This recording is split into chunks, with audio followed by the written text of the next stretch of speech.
Addiction is that dependency on a substance or an activity, an unstoppable craving. I need to have it. I can't do without it. It's like a compulsion, a weakness, a fixation, an enslavement to something. And of course, there are many kinds of addictions. We can be addicted to food or to shopping, pornography, drugs, alcohol, gambling, internet. There's a whole range of addictions. Often people say, Jim, it's like I can't get out of it. I feel boxed in, and I have sleepless nights, and I feel a failure because I can't overcome it. There's no victory in sight. And I'm angry with myself because I'm not free yet. And such is the frustration and the utter struggle that people have when they are addicted to something that holds them like a vice grip. It's like a huge mountain which is unable to be climbed. And people with addictions need not so much judgment, but hope. What are the causes of addiction? Well, there are many. Sometimes people with very low self-esteem have to get something to prop themselves up. They think they're rubbish. They're useless. So they turn to a substance or an activity which comes over their lives and dictates their lives. There can be genetic factors. For example, if you are brought up in a family where many people have addictions, it seems to be come on you from the other members of the family. Could be peer pressure. You've got to sample it, do it, experiment with it. And all kinds of pressure can come on our minds to give way. What is important in terms of addiction is this: to get to the root of the problem. Not the symptom, but the root.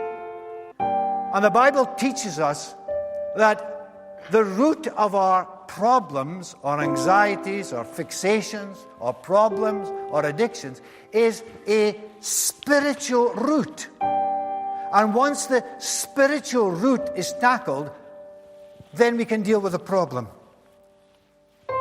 A recent survey in Britain concluded that 1 in 3 people are addicted to something or have addictions. Now, that survey might not be entirely accurate, but what we can say is this: many people struggle, are tortured by addictions of various types. And there is this darkness, or as the passage says in verse 3, the despair that people feel, not being free and not overcoming this addiction. What does the Bible say about freedom from darkness? Well, look at verse 1. He has sent me to bind up the brokenhearted, to proclaim freedom for the captives, and release from darkness for the prisoners.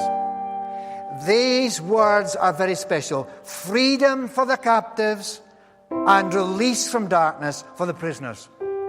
Now, in the Bible, there's something called the divine exchange. And I'll explain it to you very simply.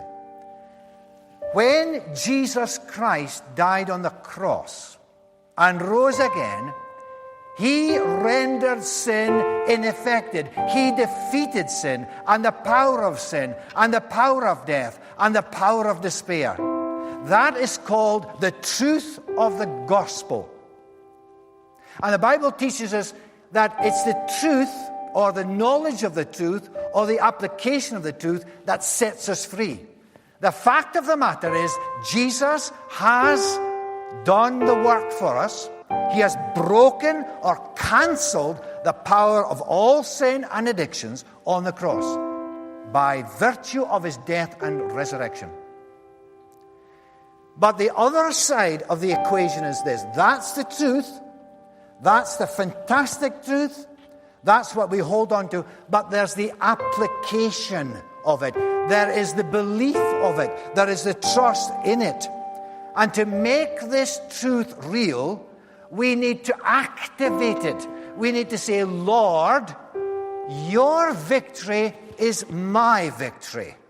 I cannot overcome it in my own strength. There are societies and people and groups in the world today who are very helpful to people with addictions. Absolutely. And be sensible and receive help.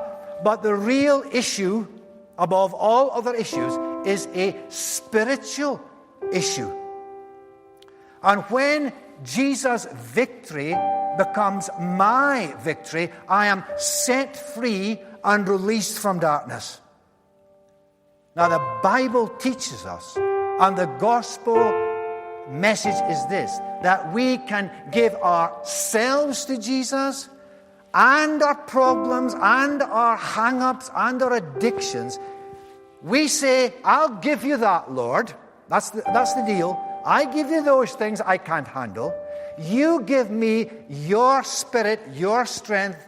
You come and live inside my life and take charge and give me that strength and that boldness to say, be gone in Jesus' name. And that is what we call the good news of the gospel. And that's for anybody. You're not too bad. You're not too late. You're not too despairing. It's never, ever too bad. You're not too sinful. Jesus can help us to overcome any problem or difficulty, and will continue to supply all our needs according to his riches in glory.